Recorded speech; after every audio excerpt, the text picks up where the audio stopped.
bienvenue pour cette nouvelle édition du Monde vu d'en bas, qui, comme son nom l'indique, tente de lire l'actualité du point de vue des classes populaires. Notre chronique est consacrée à l'accord de paix signé entre la République démocratique du Congo et le Rwanda, sous l'égide des Nations Unies, et à sa signification économique et politique.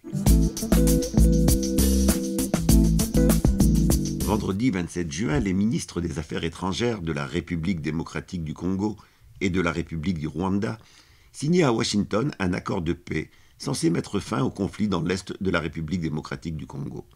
Donald Trump s'est personnellement impliqué dans cet accord et le présente comme un succès personnel. Les préparatifs de l'accord ont été confiés, rappelons-le, à Massad Boulos, homme d'affaires libano-états-unien, mais également conseiller spécial de la Maison-Blanche pour le Moyen-Orient depuis le 1er décembre 2024 et conseiller spécial pour l'Afrique depuis le 2 avril. Il est enfin également le beau-père de la fille de Trump.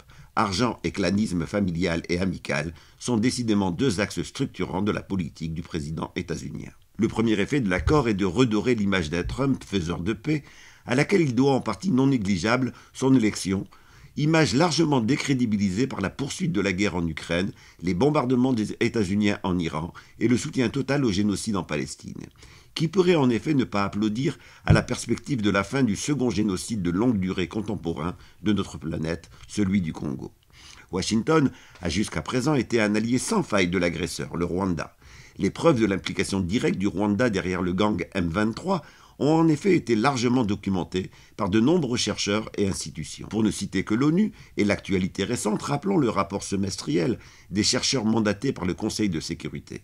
Je cite, « Les opérations des forces rwandaises de défense ont joué un rôle déterminant dans la conquête et l'occupation de nouveaux territoires et villes.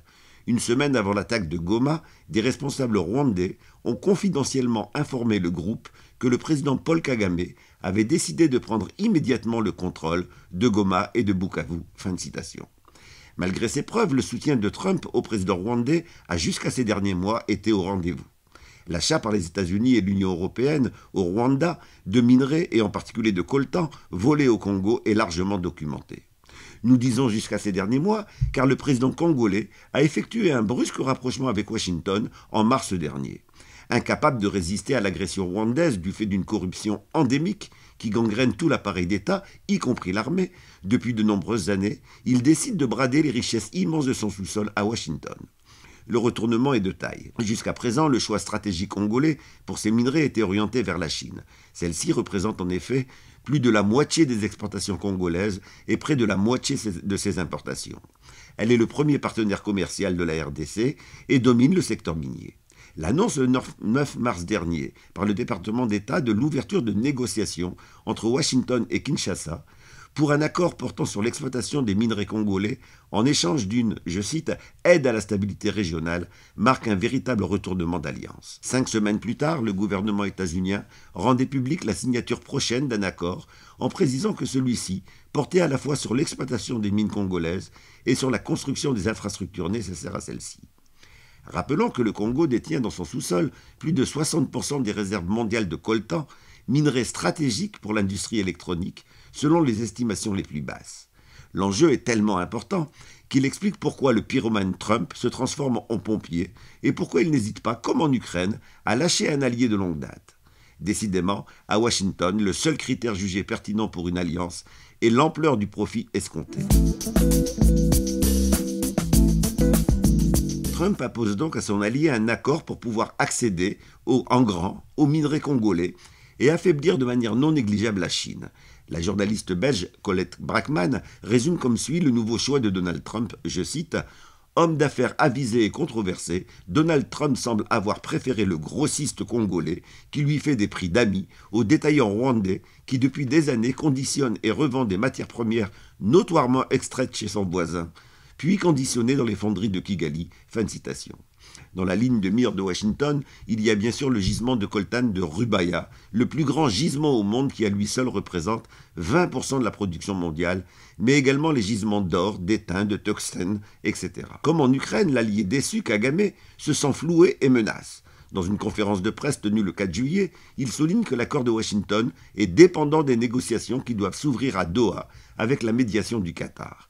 Il reprend une nouvelle fois son leitmotiv de l'existence d'une menace sur le Rwanda du fait de la présence au Congo du groupe Front démocratique de libération du Rwanda, FDLR, un groupe de rebelles composé à l'origine d'anciens responsables du génocide au Rwanda. Il menace en conséquence de continuer l'agression si ce groupe n'est pas désarmé, conformément aux accords de Washington. Je cite, « C'est à ceux qui ont trouvé un accord de l'implémenter. » Et nous avons vu par le passé que les gens ne tiennent pas toujours leur engagement. Si la question des FDLR n'est pas réglée, alors même que nous avons défini dans l'accord la manière de le faire, alors le problème sera toujours là. Et le Rwanda fera toujours ce qu'il doit faire quand les FDLR se trouvent le long de notre frontière. Fin de citation. Alors que le génocide du peuple congolais a déjà coûté entre 6 à 8 millions de morts selon les diverses estimations, le président rwandais continue son agression militaire par M23 interposé et par l'intervention directe de son armée. Il espère ainsi venir à la table des négociations à Doha en situation de force pour imposer ses intérêts. En particulier, il espère obtenir définitivement le monopole sur le traitement et l'exportation du minerai congolais. Colette Brackman l'explique comme suit, je cite, « Une compensation de taille a cependant été accordée à Kigali. Outre la gestion conjointe des parcs nationaux, c'est au départ du Rwanda que les minerais de la République démocratique du Congo continueraient à être traités et exportés. Autrement dit, c'est à l'étranger que serait engrangée la plus-value des ressources minières congolaises, à laquelle s'ajouterait la manne touristique.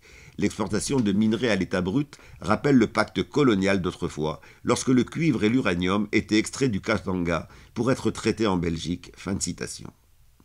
Le deal de la paix contre le minerai que propose Trump peut certes satisfaire la bourgeoisie comprador congolaise, mais il inscrit durablement le Congo dans une logique de dépendance coloniale au détriment de ses peuples. Sur le plan international, il souligne une nouvelle fois la rapacité de l'impérialisme états-unien et de Trump, n'hésitant pas à intervenir militairement comme en Iran, à soutenir des génocides comme en Palestine et au Congo, pour se présenter ensuite en pompier, et à user de la menace de déstabilisation pour éliminer les concurrents ailleurs. Le deal paix contre minerai ressemble étrangement aux accords d'Abraham promus par les États-Unis, promettant des territoires et ou une manne financière contre la reconnaissance de l'État d'Israël. L'approche dite transactionnelle de Donald Trump n'est rien d'autre qu'un nouveau visage de l'impérialisme. Le savoir est une arme et il commence par le savoir s'informer. Nous espérons que notre émission a apporté sa contribution à cette information citoyenne nécessaire et urgente. N'hésitez pas à nous transmettre des sujets d'actualité que vous souhaitez voir traités dans notre émission. Ils seront traités dès qu'un fait d'actualité en lien avec eux permettra d'y revenir. Nous vous donnons rendez-vous dans quelques jours pour une nouvelle séance du Monde vu d'en bas.